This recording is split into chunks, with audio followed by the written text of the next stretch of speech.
en el corazón de París, donde descansan artistas, poetas y espíritus inmortales. Existe un rumor que susurra entre las criptas.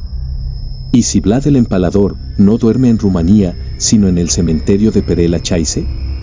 Vlad III fue príncipe de Valaquia en el siglo XV. Su brutal método de ejecución, el empalamiento, le ganó el apodo de Vlad el Empalador. Siglos después, su figura inspiraría al escritor Bram Stoker para crear al mítico Drácula.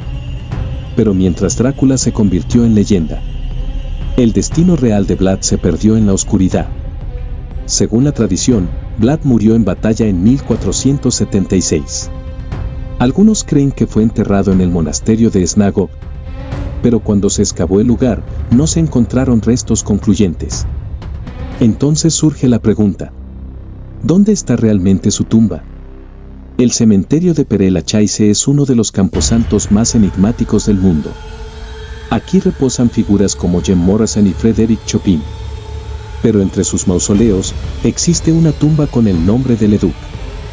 Algunos investigadores esotéricos afirman que símbolos de dragones y murciélagos podrían señalar algo más. ¿Un traslado secreto? ¿Una protección simbólica?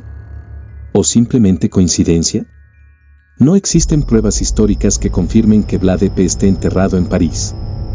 Pero en el mundo del misterio, la ausencia de evidencia no siempre significa ausencia de verdad. ¿Y si su tumba fue movida para proteger su linaje? ¿Y si el mito vampírico nació para ocultar una realidad más profunda? Esto es Testigo Paranormal.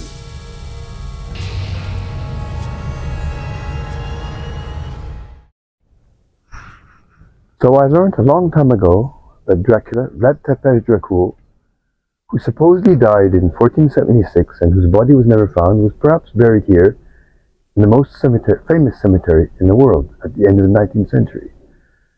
I only had one clue. He's buried in a tomb which is not his own, on which there's a bat that doesn't exist. You have to imagine it. I had to find a tomb on which there's a bat that doesn't exist over 70,000 tombs. It took me 3 weeks to find something which fits my theory. If you want to bury somebody whom you believe to be a vampire in a cemetery, because Dracula, Vlad Tepes becomes a vampire in Bram Stoker's novel, published in 1897. What are two things vampires hate in cemeteries? Light and crosses. In the summertime, when the trees are in full bloom, it's one of the most shaded places in the cemetery. And it's the only place where all the crosses were broken at the end of the 19th century. There's no longer one cross left. I'm saying, why not? This. The tomb on which there's a bat that doesn't exist. You see on the bottom left, you can imagine the bat there. Okay. The head, the ears, the broken wings. I'm not saying it's there. I'm saying, why not? In the middle, 20 years ago, there's something that has been broken since. A curved vase with flames on it, which is called the Lapsit Exilis, the stone fallen from heaven. When Satan was expelled from heaven, supposedly he lost an emerald which he had in the middle of the forehead. Somebody found the emerald and carved a vase in it, in which, in German mythology, you gather the ashes of the phoenix bird. And in German mythology, phoenix birds become immortal if you add blood. And in the part of down, yeah, it's like a dragons or not? Or a snake. You could see snakes. The circle, eternal life, pagan and Christian symbol, and the Duke. The fleur de lis? Yeah.